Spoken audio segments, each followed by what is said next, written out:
অমুক ভাষা ঘেরাও করতে যায়, এই করে সেই করে সচিব হটাও, ডিসি হটাও, এসপি হটাও, এই ধরনের যে একটা নৈরাজ্যকর পরিস্থিতি তৈরি করেছে। জামাত রাজাকার অমুকে বাংলা স্যার, যে উপদেষ্টারা কেউ কেউ ফ্যাসিবাদের সাথে আপোষ করছেন, ফ্যাসিবাদকে পৃষ্ঠপোষকতা করছেন, তাদের অর্থনীতিকে এখনো শক্তিশালী করছেন, এই ধরনের উপদেষ্টাদের বিরুদ্ধে আমাদের অবস্থান।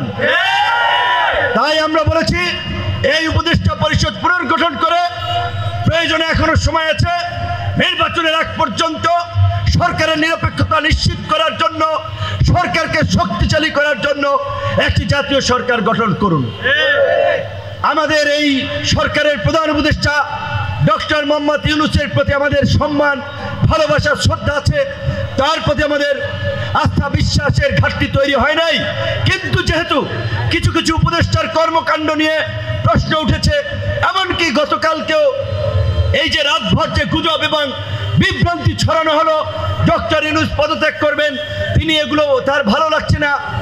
এইটা আমরা যতদূর জানি অল্প সময়ের মধ্যে জাতীয় নেতা হয়ে ধরাকে সরা জ্ঞান মনে করে আমাদের কিছু ছাত্র নেতৃবৃন্দ আইন শৃঙ্খলা পরিস্থিতির তোয়াক্কা না করে গায়ের জোরে থানা থেকে লোক সারিয়ে আনতে যায়, অমুক ভাষা ঘেরাও করতে যায়, এই করে সেই করে সচিব হটাও, ডিসি হটাও, এসপি হটাও, এই ধরনের যে একটা নৈরাজ্যকর পরিস্থিতি তৈরি করেছে।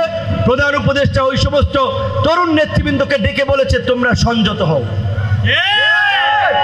যেই জাতীয় ঐক্য এবং সংহতির মধ্য দিয়ে এই অন্তর্বর্তীকালীন সরকার গঠিত হয়েছে, সেখানে এই কতিপয় ছাত্র যুবক তরুণরা জাতীয় ঐক্য এবং সংহতির বিনষ্ট করে নানান ধরনের বক্তব্য এবং কর্মকাণ্ডের মাধ্যমে একটি বিভাজন তৈরি করছে, বিদ্বেষ ছড়াচ্ছে। জামাত রাজাকার অমুকে বাংলা স্যার, অমুক দল, এই করে এই সমস্ত একটা বিভ্রান্তিকর পরিস্থিতি তৈরি করেছে, যার ফলে রাজনীতির মাঠ কিছুটা উত্তপ্ত হয়েছে।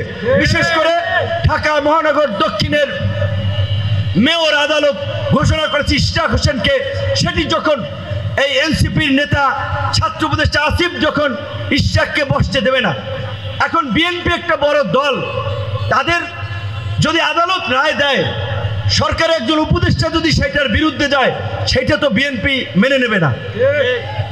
যার ফলে ঢাকায় কয়েকদিন ব্যাপী আন্দোলন হয়েছে। তাহলে এই পরিস্থিতিটা কে তৈরি করলো? এই নাবালক পোলাপান, এই উপদেষ্টা। তো এই কারণে আমরা বলেছি পরিষ্কারভাবে অভিজ্ঞ ম্যাচিউর ব্যক্তি, দূরদর্শী ব্যক্তিদের নিয়ে এই উপদেষ্টা পরিষদ পুনর্গঠন করেন, এবং আপনারা সাধারণ মানুষ হন, রাজনৈতিক নেতা হন, দেশের ভালো মন্দের দায়িত্ব প্রত্যেকটি নাগরিকের। এই জুলাইয়ে শেখ হাসিনাকে উৎখাত করার শক্তি কারো বাপের ছিল না, কোনো ছাত্র নেতা, কোনো দলের ছিল না, যদি এই দেশের আম জনতা রাজপথে না নেমে আসতো।